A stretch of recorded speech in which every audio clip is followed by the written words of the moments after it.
Hello friends, in today's video let's solve geeks for geeks problem of the day, which is smallest number on the left. We are given an array of integer n. We need to find the nearest smaller number for every element such that the smaller element is on the left side, and if no element is present we would print -1. Okay, so let's take first example. We are given three size array 1, 6 and 2. So we can see that there is no element on the left of 1, so answer for it is -1. We can see that there is an element 1 which is smaller than 6, so answer for this is 1. And for 2, again the answer is 1 because there is an element on the left which has a value of 1. So for the first output would be -1, 1 and 1. That is what is there. Then let's take for second example 1, 5, 0, 3, 4, 5. 1, 5, 0, 3, 4 and 5. So there is no element on the left of 1, that is -1. Then 5 smaller is 1.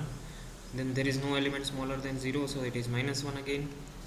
And now for 3, 0 is the smallest, 4, 0 is the smallest, and for 5 also 0 is the smallest element on the left. But actually see, for 4, if we move on from left, then we are getting 3, right? Because 3 is the smallest element which we incur first. While we move from right to left, what is the first smallest element we found out? That is 3. And similarly for 5 it is 4. Okay, so not 0. So for the answer for this case is -1, 1, -1, 3 and 4. 0, 3 and 4. Okay, so for this we are getting this answer -1, 1, -1, 0, 3 and 4. So now how would you approach to solve this problem? So initially the brute force would be to start from every element. I mean for I equal to 0, I less than n, I plus plus, and then check for every elements left. So j equal to I minus 1, j greater than or equal to 0, and j minus minus. So we would have two loops.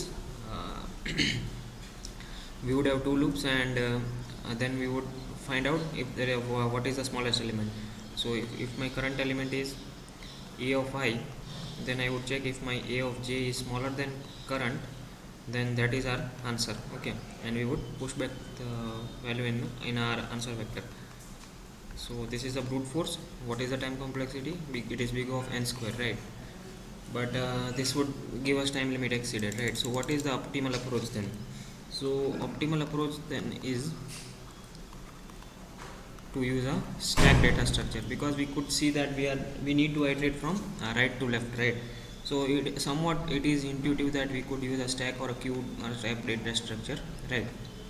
Now see, if you have solved stack related problems, then this is the first problem you would encounter, because based on this only most of the stack problems are based. Okay, so let's again take the example. We are given 1, 6 and 2. So we need to find the smallest element on the left, right? So let us take a stack, an empty stack, right? Now initially when I am at 1, I am checking that if my stack size is empty, what is the stack size. So since it is empty, my answer would be -1. Okay, now when I am at 6, see, now once operation is over, so I would push 1 in my answer, in my stack, sorry. So now I am at 6, I am checking what is stack stop. Stack stop is 1, right? And 1 is less than 6, so 1 it could be the answer for 6. So then I would place 1, and then again I would put 6 in my stack. Whenever the operation for any element is completed, I would push back in the stack. Okay, now I am at 2, right? Now I am at 2, I am checking the stack stop, right? It is 6. 6 is greater than 2, not less than 2, right? So that means that if I need to grind down the stack, means there could be some element which is smaller than 2. So what I would do, I would run a while loop until my stack is not empty, and I would check. See, whenever I find a 1, so now my 1 is less than 2, right? So the answer for 2 is again a 1, and now my stack size is empty and I have reached the end of the array also, right? So this is see, if you want to understand this very well, then you take one example on your own and try it using a pen and paper on your book, and then you devise the solution for that, right? So let me now quickly code it down. So it is simple that whenever we are at an element, we would check if my stack size is empty, then my answer is then I would push back -1, and if it is not empty, I would check the stack stop. If it is less than the current element, then that is my answer, and if it is not, then I would have to grind down the stack. Means see, what this stack stores. This stack stores how many elements I have seen till now. how many elements seen till now, seen till now, right? So this stack stores how many elements we have seen till now, right? So that is the biggest advantage we can have, right? So whenever I was at 2, I have 1 and 6 in my stack already. So then I could find out by iterating the stack, or I would say by popping off the element of the stack, that what is my smallest element on the left. Okay, so that is the biggest advantage of using a stack data structure, right? So let me quickly show you the solution. So I have already submitted it. So here is the solution. We are taking a stack, we are taking an answer vector.